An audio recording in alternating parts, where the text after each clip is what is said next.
Hello there and welcome to an episode of Rantz. It's Crisandro, of course, and well, what a good weekend that had been, wasn't it?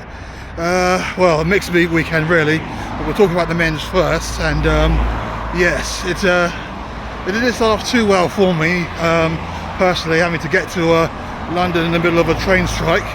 Thought I was also a good thing with the the coaches, but yeah, the coach was delayed getting into my town, and then was delayed getting into London.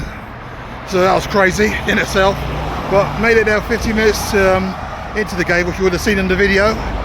And well, what a game that was in the end. I mean, I won't go into it all together, but yeah, I was there for the well, in 50 minutes I was there for the disallowed goal, which was unfortunate, but it is what it is. I mean, having seen the entire fallout, not many papers or pundits are talking about Spurs doing well or winning the game, or you know, going above most people's expectations. So just thought I might as well set my little piece here. As they say, when well, in the 3 or 4 incidents that have happened between Spurs and Liverpool, where we've had the short end of the stick and not the rub of the green, and suffered because of that. The answer that they give each time is, it happens in football, have to move on. So I would urge everyone else to move on as well in the same kind of way, but I understand that Liverpool are now taking it to the next extreme really, in terms of looking to try and sue the PGMOL and all them men. But you know, I did see a little video from Mark Goldbridge where he said that fans should be supporting Liverpool's move here.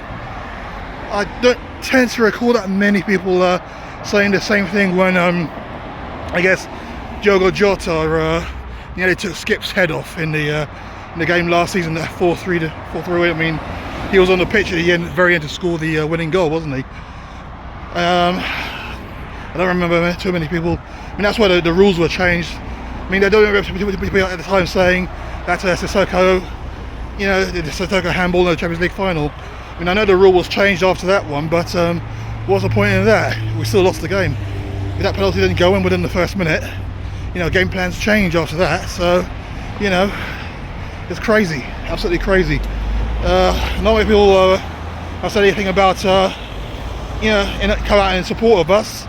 I know rules changed at the end of it. Eric Dyer getting punished for a handball, I think again, this was during lockdown against Newcastle, wasn't it? When it wasn't even a handball. The rules changed after that. But it didn't stop, you know, didn't stop us dropping points because of that. So I have no sympathy, I'm afraid I don't. I mean, if Liverpool fans had come out and said, you know, yeah, Jota shouldn't have been on the field, if there was some kind of like camaraderie in that sense, then maybe I would support them in this instance. But no, as they say to me, it happens in football, move on. So I'm moving on, and it was a great victory in the end. I mean, it was always going to be made a little bit more difficult when we're playing against 9 men. Now people will say, oh, they've got 9 men, it should be straightforward. I mean, Liverpool are a very good side, and they organised and set up very well to account for that. But at the same time, we made it a bit too easy for them. We did kind of sit back, we not sit back, we just didn't pass it quick enough. We didn't actually do, you know, we didn't actually make them move. We didn't actually do any of that stuff. We just kind of got in front of them. We, you know, we played it wide eventually, but it was also too slow in the build-up. But the last, I think, I read somewhere in one of the vlogs that yeah, Spurs were just playing for time at this point. That we were the fitter side, and I do agree with that. We were the fitter side, and it was a case of moving them around, keeping Liverpool stress, you know, having to look over the shoulders and everything like that. And then at the very end, we go for the jugular. And I think that's kind of what happened, because, you know, for the next 20 minutes or so, I know we made a couple of changes as well. We took off Sonny and we took off Maddison, and we just kind of like moved it. You know, it wasn't quick or anything like that. It was then in the last 2 minutes, there was that snap move by Romero to play that quick pass into Pedro Porro, and it was this quick low ball to into the box, which resulted in Joel Matip putting it into his own net. So maybe that he had something on. Maybe he had something there. Maybe it was a case of playing of a ploy, like playing for time, and just stressing Liverpool out really, because they'll be hyper vigilant, you know, especially when you're down to 9 men. and going into the last seconds of injury time, trying to hold out for the point. And I have to say, in that aspect, we played quite well. If that's the way. But when I was looking at it at the time, I just kind of thought we weren't moving it quick. We weren't trying to get behind them. We're just playing in front of them. They made it very, very easy for them. But if you look at it from that angle, then maybe that's what it was. Whew. But what a stress! I mean, winning 2-1 in that kind of atmosphere, and the scenes at the end of it. I know I've seen a few comments on the videos, I guess from Arsenal fans, talking about over celebrating. Listen, I'm not really here for that. It is what it is. It's football. If football's not your thing, then football's not your thing. But you know, when you score a last-minute goal like that, you got to celebrate. And if you don't want to celebrate, then what you're in the game for? I think there was one of the comments said that we kind of criticised Arsenal for doing that. I haven't criticised anyone at all.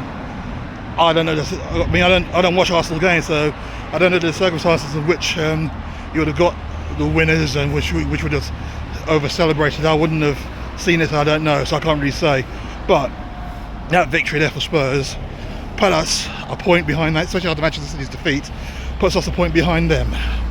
And I have to say that is a brilliant performance in the end. And to win 2-1 like that, absolutely cracking. I mean, yeah, sympathy for Liverpool in some ways. That they defended very well. They did their job.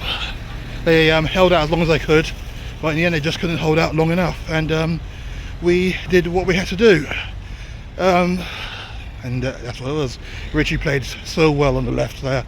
I know it's probably not his favourite position, but I quite enjoyed him. I mean, he got an assist in that game, and he had a couple of shots, and he looked very, very relaxed and looked very good out there. So, yeah, props to Richie.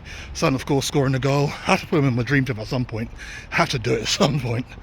But man of the match, I think everyone said it, Pedro Porro. Defensively, very, very good, very sound, and attacking-wise, very good. I mean, there was his assist. I will put that down as an assist for him. I mean, I know it wasn't an own goal, so technically he doesn't get the assist, but for me, that was a great assist for him, because if Martin didn't get it, then Oliver Skip was going to. So for me, it's an assist. And so, yeah, I mean, if Liverpool are going to take the PGMOL on, then good luck to them. But you know, it is what it is. If they change the rules to make things a little simpler, then that's what happens. But I'm not going to be all over it. I just kind of thought that I don't read the newspapers anyway, but I imagine that not a newspaper mentions the fact that Spurs actually won a game of football. You know, I imagine it's all to do with Klopp sounding off, and then as a crane comes down, about Klopp sounding off, and then about VAR. We've had really dodgy decisions about VAR, offsides that weren't offsides. I mean, remember, I think it was a couple of years ago, Heung-min Son called offside when he wasn't. That was by VAR, and they had drawn the lines on and everything, and he wasn't even offside. Had to put my hood up now. So, like I said, no sympathy at all. As they say to me, it happens in football, move on. So, if I were you Scousers, I'd just move on. But yeah, so that was a good win. Second in the table, and also this weekend, the WLSL kicked off. I didn't receive my ticket from Spurs. You know, I did get a ticket. Me and my good lady got a ticket for the Chelsea game. Didn't arrive, and then some things came up at home, so I couldn't go anyway. But you know, so we ended up watching it at home. Whew. And I like what Robert Villahamn is doing with the team. It is basically playing the Tottenham way, as they say. And actually, the rain stopped now. That was casual. So yeah, it was playing the Tottenham way, as I say. And you know, they popped the ball about very well. Beat Chelsea's press. It was good. In that first half, we were brilliant. You know. Didn't really create, well, we created some decent opportunities. New striker Thomas, Scottish international, had a couple of opportunities, and she played very, very well. Have to say, very, very well. but Chelsea were defensively, they were quite good, and they did they did their job. I think we had around about 60% of the ball in that first half, and defensively we were very good, and we beat their press, and it was fantastic. Second half, I have no idea what no idea what the Chelsea manager said to the team at half time, but they came out and they just dominated us for the first 20 minutes of that second half, and blew us out of sight. It was 2-0 in the end, and goals from their new striker Fischel, US international, and who else but Lauren James, our blooming scourge, always scores against us. And yeah, I finished 2-1 in the end, actually, because Martha Thomas scored the goal in the 75th minute to pull one back, and we played so well in the last 15 minutes.